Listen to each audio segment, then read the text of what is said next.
Good morning, folks, and welcome to In Conversation. I am Ramesh, Butani. And I am Sonia Gandhi.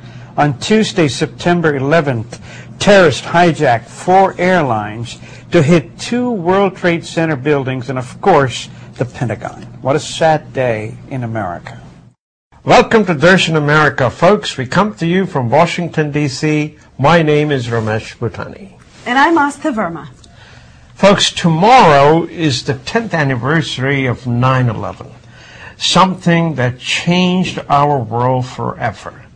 And you know, one of the things, the way people remember 9/11 is where were you and what were you doing on that particular day? You know, I can tell you I was at work that day, and it was a day that all of our folks in the company piled into conference rooms. We had the TVs on, and we all watched collectively as the whole thing unfolded. And of course, we were in the room when the 2 buildings fell.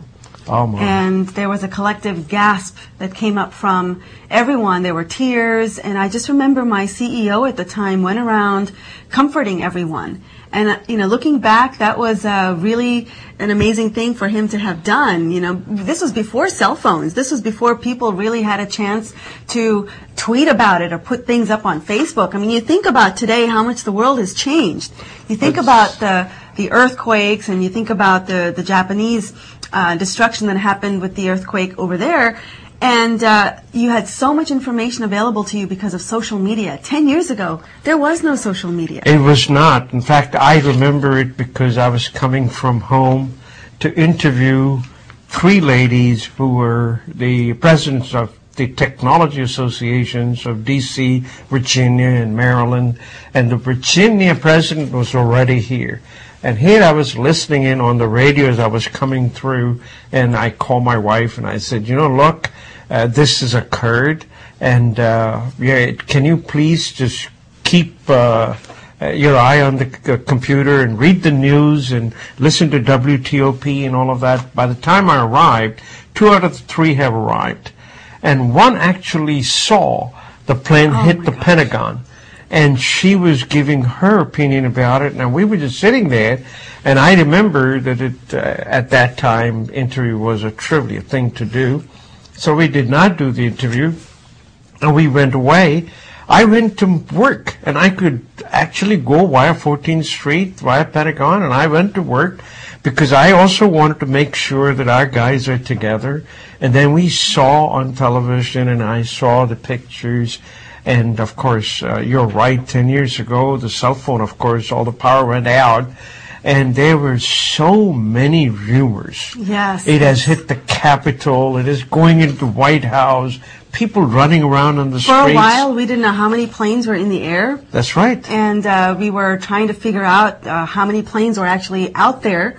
And what I remember the most, actually, is how quiet. First of all, it was disbelief. You know, even though you watched it on television, there was constant news coverage.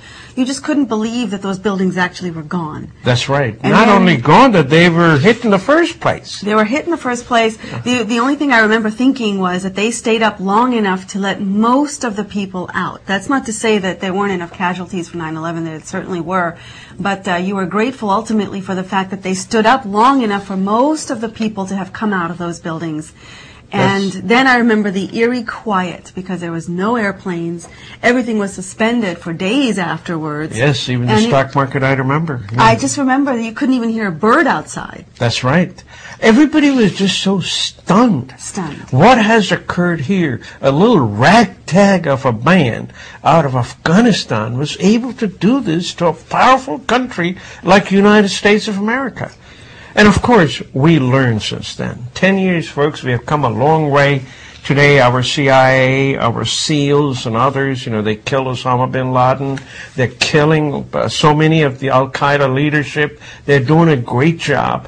But how the world has changed, I would have never figured it. It's in our everyday. It's in how we go through airport security. It's in how we look at surveillance videos now. There's videos everywhere. You can't get into certain buildings. They blocked off the White House and the streets in front. The access that the American public used to enjoy to certain things has certainly been limited. That's true. And our flexibility and the ease of travel, which we used to enjoy, has been limited. So I would say those are long-term impacts that we will probably have for forever going forward. And I think not just the United States, I think the world learned a lesson through the United States. That's true. One of the other things, Muslims in the United States of America and even around the world were disrespected and have been disrespected from the last 10 years because everybody sort of believes that the religion in itself believes in terrorism. And that is not, in fact, the case at all. It is not the case. It is the people. It's always the people. To strip away the religion, people are people are people are people. And one of the things that Muslims in America have done, this is a big association, they come out that they want on this particular 9/11 weekend and anniversary celebrations to give blood. Oh, how wonderful is that? Yes.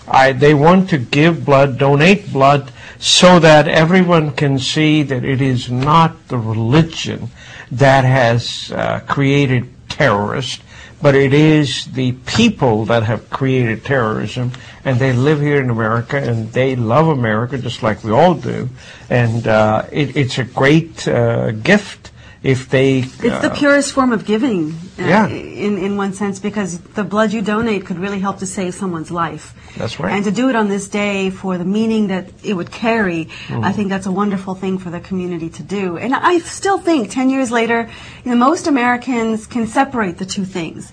But you always worry when you are a Muslim American, are you going to be perceived the wrong way? And That's I think right. to some degree, Indians or anyone from that subcontinent faces a bit of that. They're always going to be slightly hesitant whether or not the perceptions that are there left over from 9/11 are still somehow carrying over and coloring people's visions of you. And on this anniversary, and of course on every anniversary, we're going to keep those victims in our hearts and their families, and we're going to pray for them. But at the same time, we're also going to continue to resolve, this shall never happen again on these United States. Or anywhere else in the world. Well, let's also hope that this time we can forget politics. Of course, they're never too far behind. 9/11 fortunately forces everyone in the country to focus on what's important in life. But this is also an important week for politics here because the 2012 election has already started. In fact, this past week we just had another